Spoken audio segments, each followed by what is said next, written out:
तो प्राकृतिक संख्याओं के बारे में हम सीखेंगे पूर्ण संख्याओं के बारे में। प्राकृतिक संख्याओं में हमने जाना था कि 1 से शुरुआत करके अनंत तक जो भी संख्याएं हैं वो सारी की सारी प्राकृतिक संख्याओं में आती हैं। वहीं पूर्ण संख्याएं, जब हम प्राकृतिक संख्याओं में शून्य को समाहित कर लेते हैं, सम्मिलित कर लेते हैं, तो वो सारी की सारी प्राकृतिक संख्याएं पूर्ण संख्याओं का हिस्सा बन जाती हैं। जैसे शून्य सहित सभी प्राकृतिक संख्याएं पूर्ण संख्याएं कहलाती हैं, अर्थात शून्य सम्मिलित करते हुए हम इस तरह से लिख सकते हैं 0, 1, 2, 3, 4। इस तरह से हम इस सीरीज़ को आगे भी अनंत तक लिख सकते हैं, क्योंकि आप जैसा कि हमने डिस्कस किया हुआ है प्राकृतिक संख्याओं वाले सेक्शन में कि कोई भी संख्या जो प्राकृतिक है वो अंतिम नहीं होती, उसके बाद की संख्या भी याद की जा सकती है जो कि उसकी अनुवर्ती संख्या होगी। तो इसीलिए पूर्ण संख्याओं के कंसेप्ट के बाद एक चीज़ और यहाँ मैं लिखना भूल गया, तो आप जान सकते हैं, देख सकते हैं कि कोई भी पूर्ण संख्या अंतिम नहीं होगी, क्योंकि उससे भी बड़ी पूर्ण संख्या प्राप्त की जा सकती है। हमको सिर्फ एक ऐड करना होगा।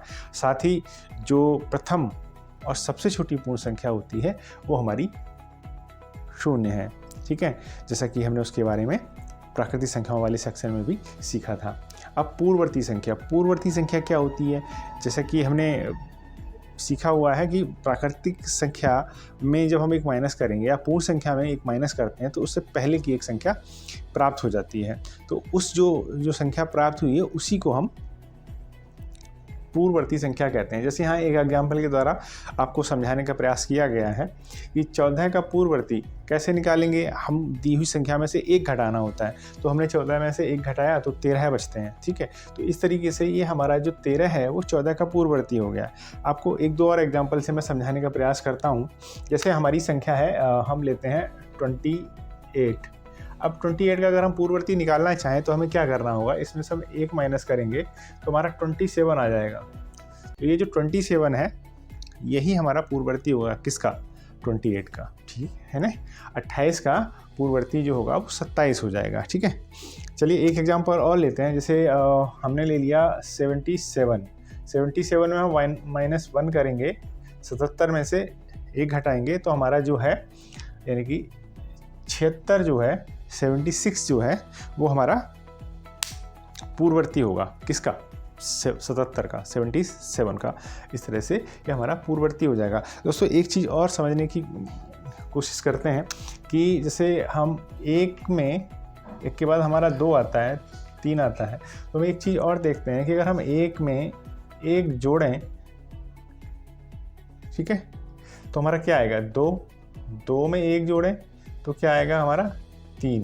तो इसी तरह से अगर हम एक एक जोड़ते चले जाएँ तो हम देखेंगे, हम पाएंगे कि प्रत्येक जो क्रमागत संख्याएं होती हैं उनके बाद जो संख्याएं आती हैं, यानी कि अनुवर्ती हो या पूर्ववर्ती, तो उन सब में एक एक का अंतर होता है। तो इसी आधार पे, इसी कंसेप्ट के आधार पे इन दोनों कंसेप्ट को माना गया है कि पूर्ववर्ती जो एक स्थान पहले आए, अनुवर्ती या उत्तरवर्ती जो एक स्थान बाद में आए। तो उत्तरवर्ती संख्या के बारे में हम जानते हैं, किसी संख्या में एक जोड़ने पर, यानी कि कोई संख्या दी गई है और उसमें हम एक जोड़ दें तो उससे आगे वाली संख्या, जैसा कि हम यहाँ पे एक में एक जोड़ रहे थे 2 आ रहा था, 2 में फिर एक जोड़ रहे थे 3 आ रहा था, तो किसी भी संख्या में हम जोड़ते जाएंगे उससे बड़ी संख्या प्राप्त होती चली जाएगी। उसी तरह से उत्तरवर्ती संख्या, किसी संख्या में एक जोड़ने पर प्राप्त संख्या दी गई संख्या की, यानी जो संख्या दी गई है उसकी अनुवर्ती संख्या होगी, है ना। तो इसका एक चीज़ और समझने की कोशिश करिए कि अनुवर्ती संख्याएं तो वैसे सभी हैं, लेकिन किसी संख्या की अनुवर्ती संख्या कौन होगी? वह संख्या जो इससे एक बड़ी है, यानी कि इसमें हमने एक जोड़ा है ना, तो वो ये वाली संख्या सिर्फ एक है, यानी कि पूर्ववर्ती संख्या या अनुवर्ती संख्या सिर्फ एक ही होगी। जैसे 23 का अनुवर्ती याद करते हैं, 23 का अनुवर्ती क्या करना है? हमको +1 कर देना है। तो 23 मैंने +1 किया है तो ये 24 यानी कि 24 हमारा जो है वो अनुवर्ती हो गया, है ना। 23 का एक ही अनुवर्ती होगा और वो है 24, जो हमें +1 करने पर प्राप्त होता है। और इसका अगर हम पूर्ववर्ती निकालने की कोशिश करें तो वो भी एक होगा, यानी कि -1 करेंगे तो वो हमारा यानी कि 22 हो जाएगा, है ना। 23 में 23 में अगर हम एक माइनस करते हैं तो हमारा ये 23 - 1 यानी कि 22, सही है। तो इस तरह से हम उनका पूर्ववर्ती और अनुवर्ती निकाल सकते हैं।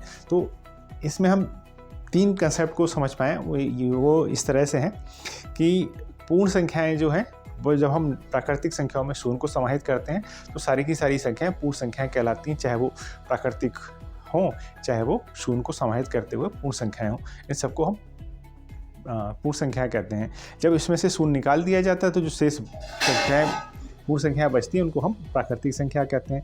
इसके बाद दो कंसेप्ट और हमारे आते हैं, यानी कि उत्तरवर्ती संख्या और अनुवर्ती संख्या।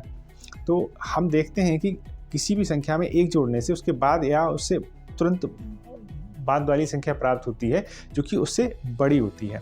तो इस चीज़ को समझने के लिए हमने दो कंसेप्ट के बारे में जाना कि पूर्ववर्ती संख्या और उत्तरवर्ती संख्या। उत्तरवर्ती संख्या जो है उसमें एक स्थान बाद आती है, यानी कि एक जोड़ने पर हमें प्राप्त होती है, और पूर्ववर्ती संख्या उससे एक स्थान पहले होती है जिसे हम एक माइनस या एक घटा के प्राप्त कर सकते हैं।